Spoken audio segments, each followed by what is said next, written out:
Hey, Jim. Hi, Melanie. How are you? I'm good. How are you? Great. Come on in. Are you ready for 37 questions? I think I'm as ready as I'm ever going to be. Perfect. In college, did you think you'd become an entrepreneur and a CEO? In college, I'm not sure I even knew what an entrepreneur was, so probably the right answer is no. What spawned the name Worldwide Technology?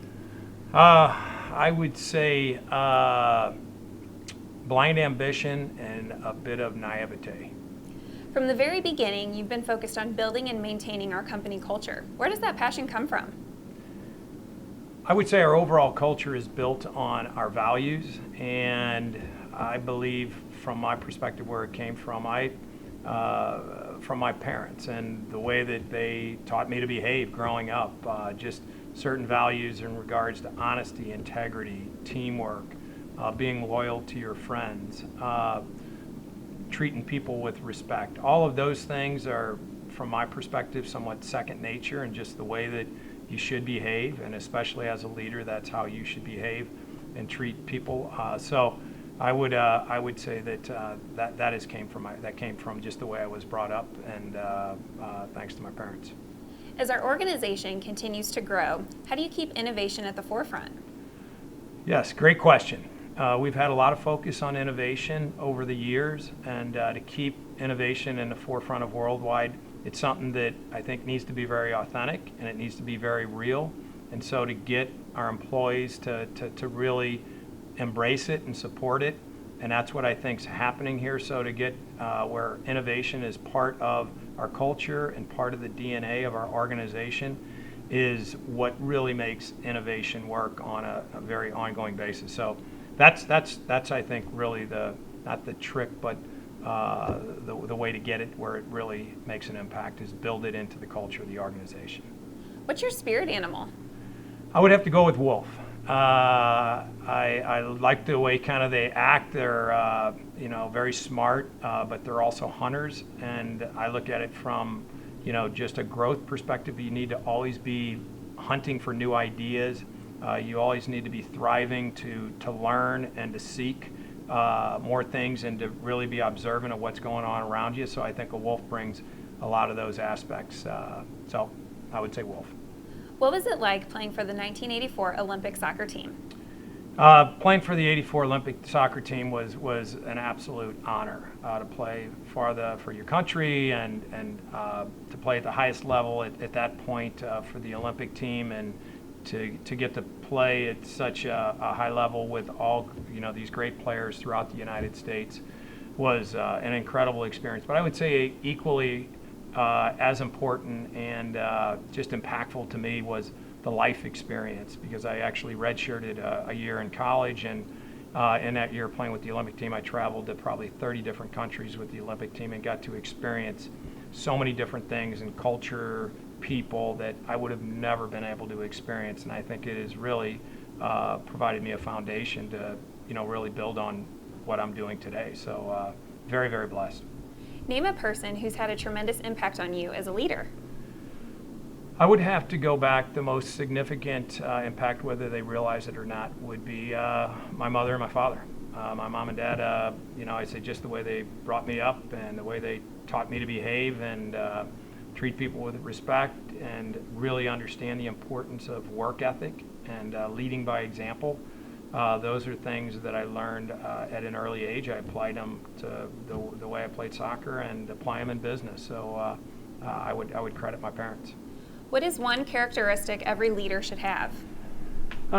One characteristic a leader should have, first of all, I think there's a number of characteristics that are very important. So it's not just one, but if I had to give you a one, I would say integrity.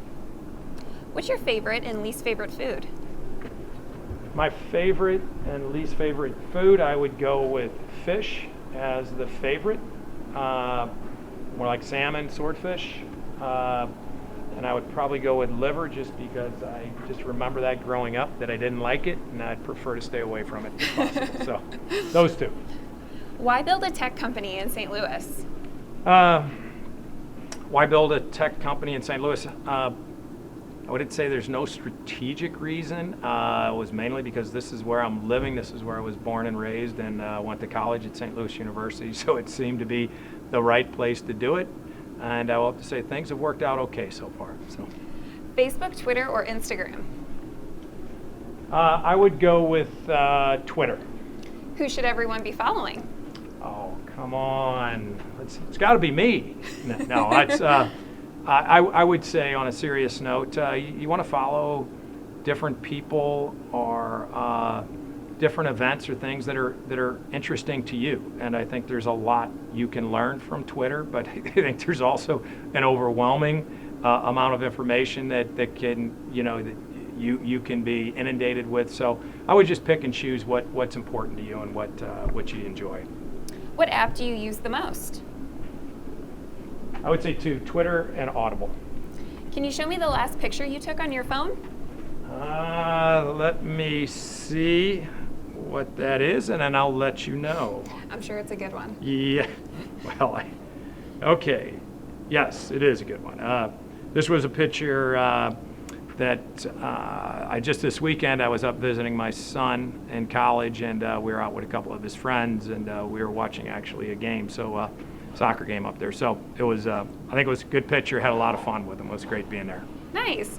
What are some key investments we've made over the years to grow the business?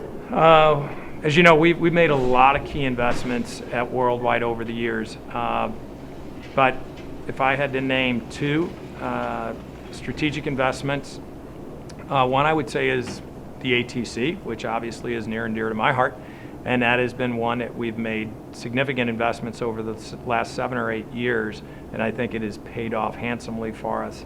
The branding and the recognition and that we have in the market and the things that we're doing. So very, very excited about that, and something we'll continue to invest in. But also, I would say asynchrony, which has been an incredible complement to what we're doing today, and the great people from asynchrony in regards to what we can do from an app dev perspective is very exciting. So those are two significant investments. What are your hobbies outside of work? Hobbies outside of work. I would say working out. I enjoy working out. I enjoy watching soccer and helping grow and develop the St. Louis FC soccer team, Division II, and also playing golf. Do you ever really get to unplug? No. Favorite place to travel? I enjoy traveling anywhere as long as it's with good friends and family and just people that you enjoy being with. What inspires you the most? Here at Worldwide, I said what inspires me the most absolutely are people. And when I have the opportunity to see emails and talk to different Worldwide employees and see the things that our employees do to support each other, to get behind each other, to work as a team, and what they do to give back to the community, those are the things that really inspire me. All right, so do you mind if we head downstairs to check out the new auditorium? Would love to. All right, so you gonna come with me in the elevator? Well, I've been trying to use the stairs to get a little fitness in, so if you don't mind, I'm gonna walk around and use the stairs, and I'll meet you down there. All right, we'll catch you down there. Okay, thanks. See you down there.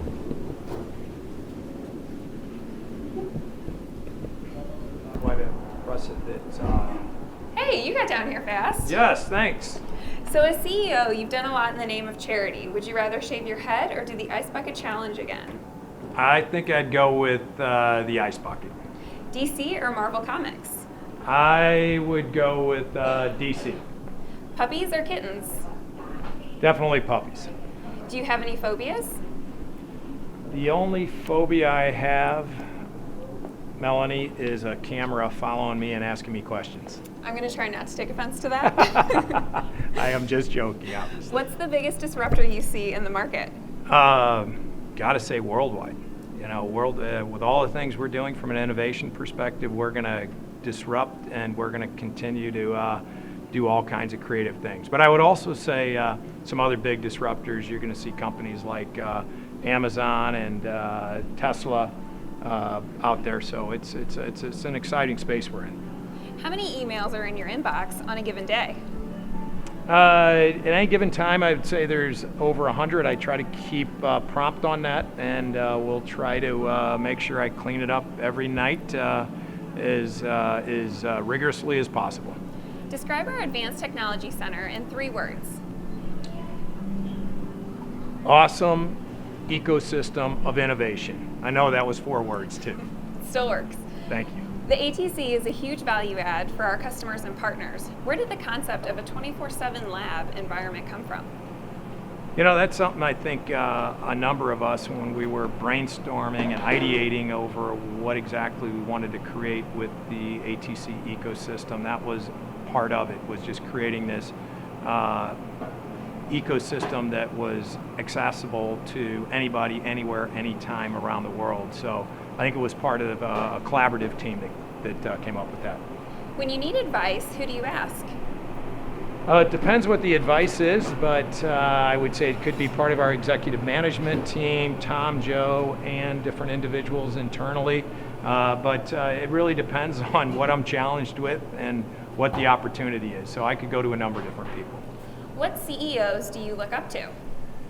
There's a number of them, and I've got a lot of good friends that are CEOs, but in our space, there's a number of them that I look up to: Chuck Robbins, John Chambers, Michael Dell, Joe Tucci. So there's a number of them that over the years that we have partnered with and I know quite well. And then there's some out there that I just think from a pure innovation perspective, like a Jeff Bezos with Amazon, and Elon Musk with Tesla, and some of the things that he's done just from a pure thought leadership and innovation perspective. Where do you see yourself in 10 years? 10 years, I see myself walking, Melanie, with you, describing a new building we're building here, and just some great innovation that we've created here at Worldwide, and how excited we are about all the things we're doing at Worldwide. How did you and your wife meet? Blind date. Name one thing your coworkers don't know about you. That I am just a very warm and friendly person. Audiobooks or Don't hardcover? laugh about that. I'm not laughing. Audiobooks or hardcover? Definitely audiobooks. I am always listening to different books, so I do that when I work out or run, and so currently listening to a couple as we speak. Last book you listened to? I'm currently listening to a book called Multipliers, which is more about how do you create a multiplier effect in regards to developing your employees and managers and leaders, and also another book called Crucial Conversations, which is very consistent with one of the main leadership business concepts we have regards to how do you have difficult conversations and how do you make difficult decisions. So both of them pretty good books. You recently got to golf with Dustin Johnson. Did he give you any tips? Yes, the first tip he gave me was to stop playing golf because I'm not that good. No, I'm just joking, he didn't, but that was probably what he was thinking. But he did actually, he was a really good guy, really enjoyed playing with him, and he actually gave me a good tip in regards to how to grip the club in a more, I would say, controlled and professional way. So I'm actually trying to incorporate his advice into my golf game. Who would be your dream foursome to play around with? Well, that would be a great one. There's all kinds of people I'd love to have a round of golf with, but I would say Ronaldo on the soccer front and Messi. I would also, I would have to pick the Pope. So you're in a sales meeting with a customer and have to pitch our service offerings. Give me the pitch. Our pitch, kind of the elevator pitch on Worldwide, would be Worldwide helps customers simplify the complex IT infrastructure problems and helps deliver complicated but solutions to those complex IT problems, but also connects the IT infrastructure with the business, driving transformational business solutions for our customers. Well, that's 37 questions. Thanks so much for the walk and talk, Jim. Well, thank you. I've really enjoyed it and look forward to our next one. Absolutely. To hear more from our experts, subscribe to our YouTube channel. Thanks.